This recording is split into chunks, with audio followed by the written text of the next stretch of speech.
Bienvenue dans votre émission Afro Diaspora Star Live TV. Cette émission qui célèbre et fait la promotion de toutes les stars, les talents de la diaspora africaine. Aujourd'hui, nous avons le plaisir et l'honneur d'accueillir une star, un talent de la diaspora africaine. On l'a déjà reçu ici dans notre émission, dans l'une de nos émissions. Il s'agit de Christelle Youbou, qui n'est plus du tout à présenter. Christelle, c'est un plaisir de t'avoir encore une fois dans cette émission d'Afro Diaspora Star Live TV. Comment tu vas? Comment vous allez? On se tutoie ou bien on se tutoie. Merci, l'honneur est partagé. Merci pour l'invitation. C'est un plaisir d'être ici à nouveau. Ouais. Et j'aimerais signaler que le décor est magnifique. C'est bien fait. Beaucoup. Excellent travail. En tout cas, que les gens viennent ici pour faire leur shooting parce que le cadre est très beau. Ouais. Merci pour l'invitation. Je suis heureuse d'être là et j'ai hâte d'entendre tes questions. Merci, oui. C'est un plaisir. Alors, qui est Christelle Youbou pour le grand public de la diaspora? D'accord. Alors, ma présentation, j'essaie toujours de la réduire parce qu'elle commence à s'allonger. De façon brève. Oui, donc je suis Christelle Youbou, j'ai 46 ans, mère de 2 enfants. Depuis le mois de juin, je suis députée de Hombou Centre. De formation, je suis cadre emploi. J'ai une maîtrise en gestion commerciale, spécialité marketing et industrie. Voilà, je suis dans plusieurs commissions comme celle de la musique et de l'art. Je suis dans la commission des marchés et puis je suis dans une commission, une gremium comme on dit, où on prend les décisions sur le financement des projets des sociétés, pardon, pas des sociétés, mais des associations de migrants. Okay. Voilà. Donc, je suis depuis maintenant presque 2 ans la directrice de AVO Seniorentreffsrhythmusort, où on s'occupe des personnes âgées afin qu'elles aient un cadre de vie sociable. Donc, ce sont un peu les activités que je fais. Et récemment, ce qui m'emmène ici d'ailleurs, je suis candidate aux élections municipales qui auront lieu le 2 mars 2025. Waouh! Waouh! Beaucoup de cordes à ta guitare, mon Dieu! Comment tu fais? C'est difficile. Dis-moi un peu comment essaies-tu d'allier toutes ces activités dans ton travail? D'accord. En fait, pour le dire le plus simplement possible, c'est l'amour de ce que je fais. Ouais. Déjà, je n'ai pas dit que je suis fondatrice aussi d'une organisation non gouvernementale qui est le NAIE, où on fait des activités culturelles aussi, le NAIE Festival. En fait, c'est la continuité de tout ce que j'aime faire. J'aime m'engager dans la vie civique et sociale, aider les gens. Donc, la politique, c'est aussi vraiment être au cœur de la vie humaine pour améliorer la qualité de vie des gens. Donc, c'est vraiment, ça demande d'abord l'amour de ce qu'on fait et puis surtout l'organisation. Donc, j'essaie d'avoir une vie structurée puis organisée. Je vais dans les endroits où je peux apporter de la valeur ajoutée, où on peut m'apporter de la valeur ajoutée. Ouais. Donc, je ne peux pas être partout, mais je m'applique à être en tout cas au cœur de ma communauté, de la diaspora, d'être là où on a besoin de moi, dans les mesures de mes capacités. Et voilà, c'est vraiment le point d'honneur sur l'organisation, sur la structuration de ma vie, même en tant que telle. Et puis, l'amour de ce que je fais. J'aime vraiment tout ce que je suis en train de faire. Je suis en train de vivre, en fait, des rêves que j'avais depuis mon enfance. Donc, c'est quand tu es en train de matérialiser ou réaliser tes rêves, tu ne sens pas que tu travailles, en fait. Pour toi, c'est... En fait, tu es comme dans un rêve dans ta tête, dans la nuit, en fait. Donc, c'est toujours bien, voilà. Oui, je sais. Oh, c'est très bien, déjà. Et j'aimerais aussi savoir comment tout a commencé. C'est vrai qu'il y a l'amour, la passion et l'engagement, surtout, on le sent dans vos activités. Et comment tout a commencé? En fait, indépendamment de ce qu'on dit toujours, c'est un rêve d'enfant, c'est tout ça. Ça a commencé véritablement quand j'ai fini mes études ici à Hombou, à l'université. Après mes études, j'ai fait mes enfants et donc j'étais là, bon, je réfléchissais. Je pense même que matériellement, c'est une fois j'étais en train de me balader au parc, comme je le fais souvent dans un parc dans ma commune, et je regardais des gens qui faisaient un festival. Donc j'ai apprécié, je me dis, mais pourquoi en fait la diaspora ne peut pas avoir un bel espace comme ça aussi où on peut faire des choses, se rencontrer, que ce soit sur le point culturel, social ou politique. Et mon engagement politique, je l'ai matérialisé, comme je l'ai dit, après que j'ai eu mes enfants. Je suis allée dans le bureau du SPD parce que j'estimais que le SPD correspondait à mes valeurs sociales. Je me suis inscrite là-bas et depuis, je suis active dans tout ce qu'ils font. J'apporte mes compétences, mon expertise et puis j'apprends d'eux aussi. Et pour mon organisation, c'est également à cette période aussi que ça a commencé, on va dire 2018-2017, 2018 particulièrement. Et puis depuis là, je continue dans la lancée de mes ambitions sociopolitiques, en fait, on va dire. Et on en est là aujourd'hui. Ah, parfait. C'est vrai, sociopolitique et aussi culturel, parce que tu l'as déjà dit, tu organises aussi des festivals comme Naïe. Et dis-moi, quel est actuellement le projet qui te tient à cœur en ce moment? Ben, le projet qui me tient à cœur en ce moment, c'est les élections, ma campagne hein, qui est là. Voilà. Le 2 mars 2025, Okay. On a le vote ici des municipalités. Donc, je suis à la place 2 de la circonscription 2. En tout cas, toutes les personnes qui habitent à Wilhelmsburg, Pilstedt, Moumets-Monsberg, Finkenwerder, Rotenburg-Ort et Veddel peuvent me voter si elles ont 16 ans et ont la nationalité allemande. Donc, c'est mon projet de cœur. Et puis, naturellement, parallèlement, on prépare le Naïe Festival de 2025. Yeah. Voilà. On sera là-bas, comme on le dit. On prépare le Naïe Festival de 2025. Je constate que la politique est en train de prendre le dessus sur mes activités culturelles et sociales. Mais on s'applique à pouvoir avoir le pied partout, mais de façon structurée. Puis, voilà. Comment vous arrivez à combiner toutes ces activités-là? Je sens, comme tu viens de le dire, tes activités politiques sont plus en avant. C'est vrai, c'est pas facile de faire beaucoup de choses à la fois. Maintenant, tu fais aussi la culture, le festival. Comment arrives-tu à combiner toutes ces activités-là? D'accord, il faut le dire d'abord d'entrée de jeu. J'aimerais dire, j'appelle tous les gens de la diaspora à venir dans notre organisation, nous soutenir de façon bénévole pour qu'on puisse s'engager pour le bien-être de la diaspora, pour le rassemblement de la diaspora. Alors, comment je fais? C'est dire qu'en ce moment, en fonction des challenges du moment, je m'applique à fond. Moi, j'aime pas faire les trucs à moitié. Quand je fais quelque chose, que j'accepte de faire quelque chose, c'est parce que je veux obtenir un résultat. Je me dis, je fais ou je ne fais pas. Donc, en ce moment, la politique prend le dessus parce que je suis en campagne. Donc, il faudrait que je sois active, que je mobilise les gens à voter pour moi. Donc, ça prend un peu le dessus. Mais en deçà, j'organise aussi le Naïe Festival. On a la recherche de financement pour pouvoir avoir voilà, les besoins nécessaires pour réaliser le Naïe Festival. Donc, je travaille aussi là-dessus. Et puis, on a d'autres projets aussi des femmes que nous sommes en train de faire pour les personnes âgées. Donc, parallèlement, je m'applique à avoir des gens qui puissent épouser mes ambitions sociales qui pourraient m'aider à les réaliser parce que naturellement on parle de Christelle Leroux, mais je ne suis pas seule. On a une équipe de campagne, on a une équipe dans mon organisation, il y a une équipe aussi pour le festival qui eux aussi sont à la tâche, chacun à son domaine de compétences où il agit, il interagit aussi. Et on se rencontre très souvent, au moins une fois par mois, pour pouvoir peaufiner les résultats obtenus et puis voilà, réaliser cela. Et le festival pour cette année, c'est quelle date? Alors, le festival il aura lieu du 21 au 22 juin 2025. J'espère que la date elle est bonne. Mais en tout cas, le 3e week-end du mois de juin 2025, venez qu'on célèbre, on fête la solidarité et puis la promotion de l'Afrique ensemble.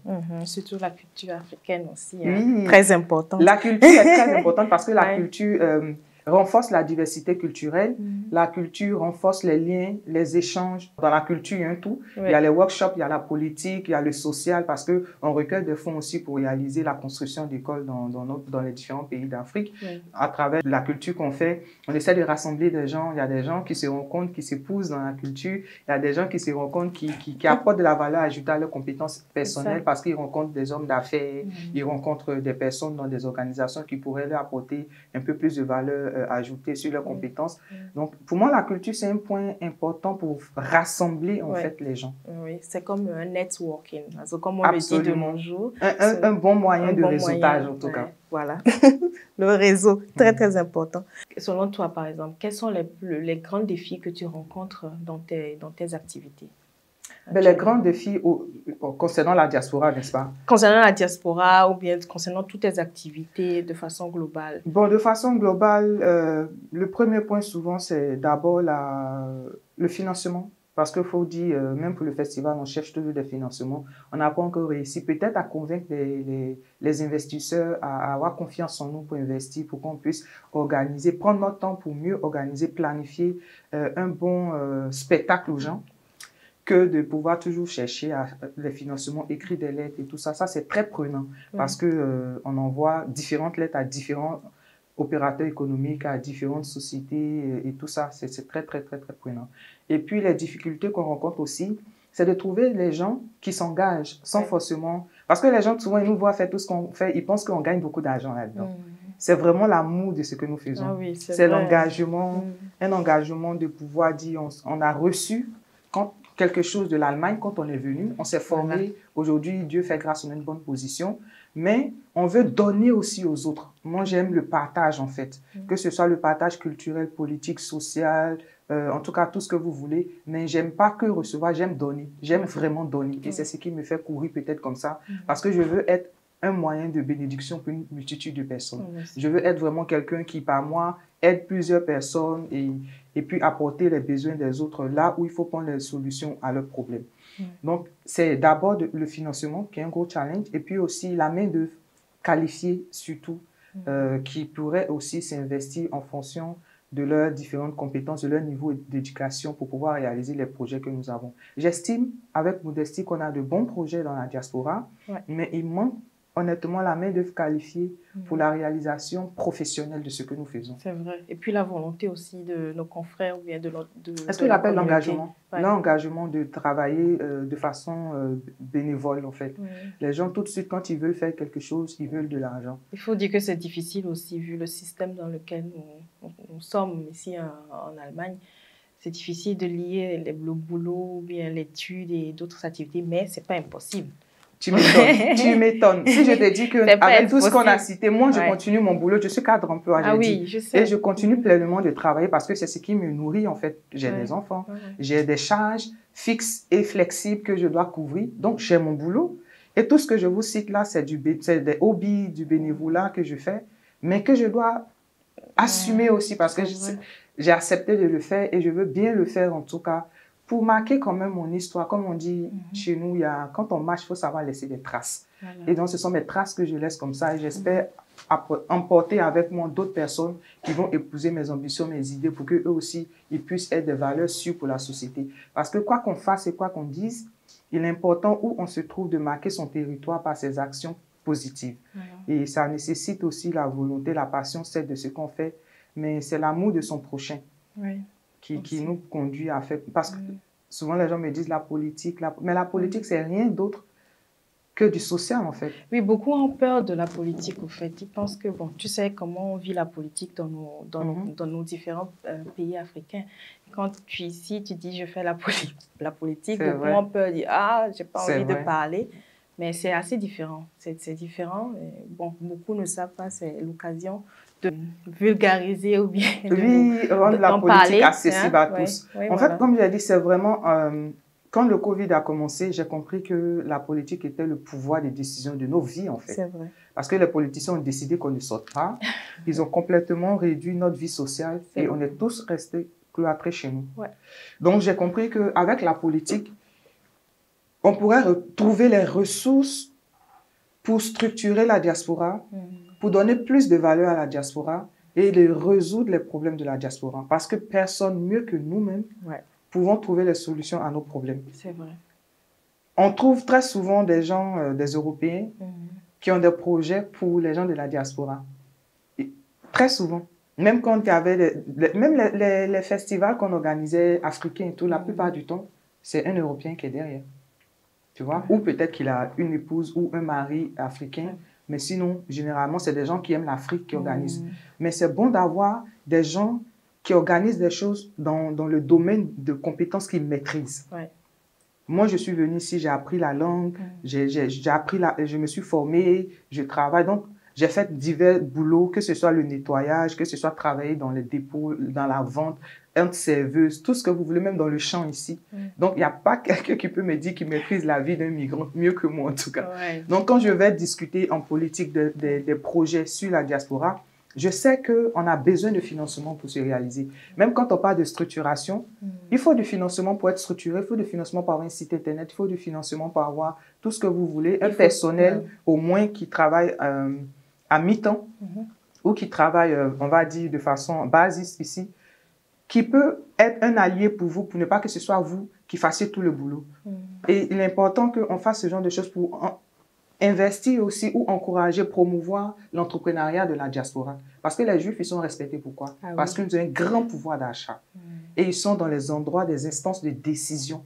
Et c'est ce que je veux emmener c'est à cela que je veux emmener ma communauté, ma diaspora, pour que non seulement par notre positionnement, dans la vie, dans tous les domaines, que ce soit dans un bureau. Moi, je veux rentrer dans un bureau, puis on me demande le chef du bureau, ici en allemand, c'est un noir. C'est très plaisant, en fait. Ou tu pars quelque part, on te dit le chef de ce restaurant ou le chef de quoi que tu veux, c'est un Africain. Ça donne de la valeur. Que de rester toujours dans les petitesses, on nettoie, ou on fait certaines choses. On doit surpasser, en fait, ce niveau-là pour rêver grand et puis espérer avoir au moins quelques étoiles si on n'a pas pu avoir la lune, en fait. C'est aussi l'un des objectifs de notre émission, pour mettre plus de visibilité sur ces personnes comme toi, par exemple. Et je certifie que vous faites un excellent boulot. Merci beaucoup. Et montrer que nous aussi, en tant qu'Africains de la diaspora, nous avons des talents. Nous pouvons faire beaucoup de choses, de grandes choses. Voilà, tu avais parlé de financement, que c'est difficile d'en trouver autre. Bon, ma question est de savoir, est-ce que tu travailles avec d'autres organisations internationales ici en Allemagne ou bien des associations? En tout cas, moi, quand j'ai commencé mon ONG NAIE, je me suis dit, je ne veux pas être qu'en isolation, mais je veux m'ouvrir à tous.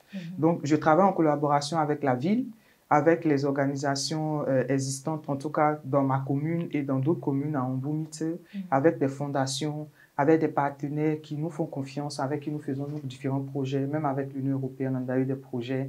Il est important de s'ouvrir, surtout pour les gens de notre communauté, parce qu'on connaît l'histoire du noir, on ne va pas répéter ici.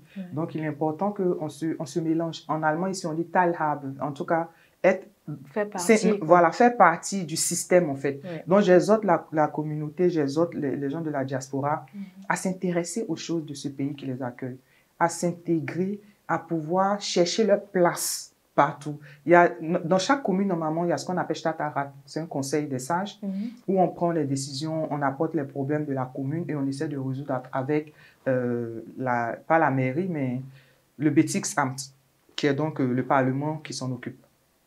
Et je suis toujours la seule africaine. J'essaie de tirer d'autres, une fois, deux fois.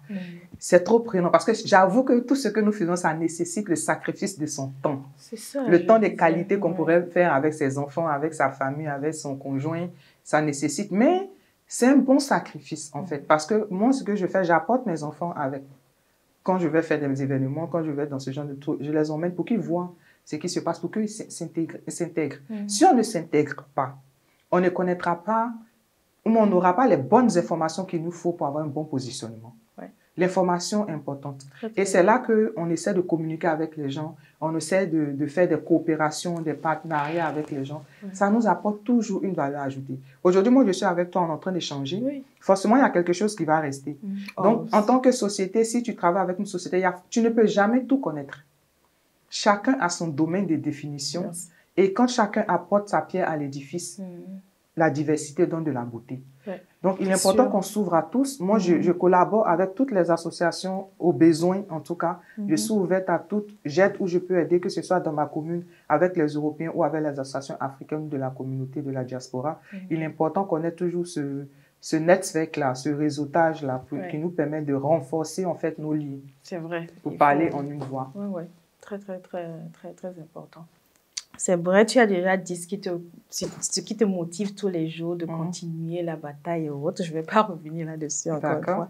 Petit à petit, nous allons vers la fin. Mais j'aimerais te donner également la parole pour parler un peu c'est quand la date? Le 2 mars. Le 2 mars, voilà. De parler du 2 mars et faire un peu ta petite campagne et autres. D'accord, mais volontiers.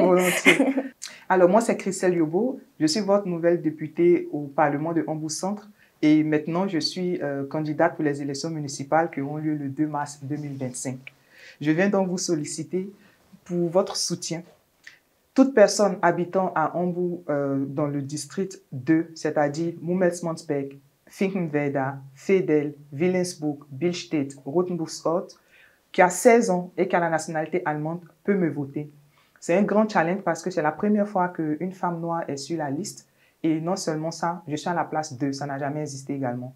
Donc c'est une belle histoire que nous pouvons écrire ensemble pour donner plus de valeur à la communauté africaine et avoir la possibilité de prendre les décisions au Parlement pour nos vies et pour l'amélioration de la qualité de vie de la diaspora. Donc, mon soutien que j'attends de vous, c'est vraiment de pouvoir mobiliser les gens de votre entourage, dans les associations, dans vos églises, dans vos mosquées, en tout cas partout où il y a des humains vivants qui ont 16 ans. Mobilisez-les afin qu'ils puissent me donner leur voix. J'ai besoin de 5 voix. Et vous pouvez me suivre aussi sur mes réseaux sociaux, Christelle Yobo, que ce soit sur Facebook, Twitter, Instagram, TikTok, LinkedIn, je suis là sous le nom de Christelle Yobo. Likez mes informations, partagez mes informations pour qu'on puisse avoir plus de visibilité et au soir du 2 mars 2025, qu'on puisse dire on a écrit l'histoire ensemble. Merci. Bon, tous ensemble, pour soutenir notre sœur, c'est très important. Nous devons être vraiment, vraiment unis pour bâtir cette communauté, une communauté africaine forte de la diaspora. Pour cette nouvelle édition, pour cette nouvelle saison, nous voulons insérer un petit adage de chez toi, peut-être dans ta langue maternelle ou aussi en français. Ça nous ferait plaisir. D'accord. Voilà. Alors déjà, avant que je le fasse, je voudrais dire merci Ouais. vraiment à votre média pour l'opportunité que vous m'offrez, pour le travail de qualité que vous faites et puis inciter les gens du dehors à vous contacter vraiment pour qu'ils puissent travailler avec vous, avoir de belles images. Merci encore pour l'invitation. Et moi, je suis ivoirienne d'origine, je n'oublie pas mes origines. Comme on le dit, le plus doux pays au monde. Donc, je vais m'appliquer, je suis Gagou. Mon ethnie, c'est Gagou. Oui. On est 10 en Côte d'Ivoire. On a l'habitude de se moquer de nous comme ça. Oui. Donc, du coup, je vais dire une phrase en Gagou. Ça veut dire que Dieu soit avec nous. Ok, merci. Merci beaucoup. C'est également toujours un plaisir de t'accueillir aussi à Afro Diaspora Star Live TV dans ce nouveau décor. Et merci bien et merci pour cet entretien inspirant. Ça nous fait vraiment plaisir et on se dit à la prochaine. Alors, merci. À très bientôt. Merci d'avoir été des nôtres tout au long de cette émission. J'espère que vous avez aimé. N'oubliez surtout pas de vous abonner à nos différents réseaux sociaux. On se dit à la prochaine pour la découverte d'une autre star, un autre talent de la diaspora africaine. Merci. Bye bye.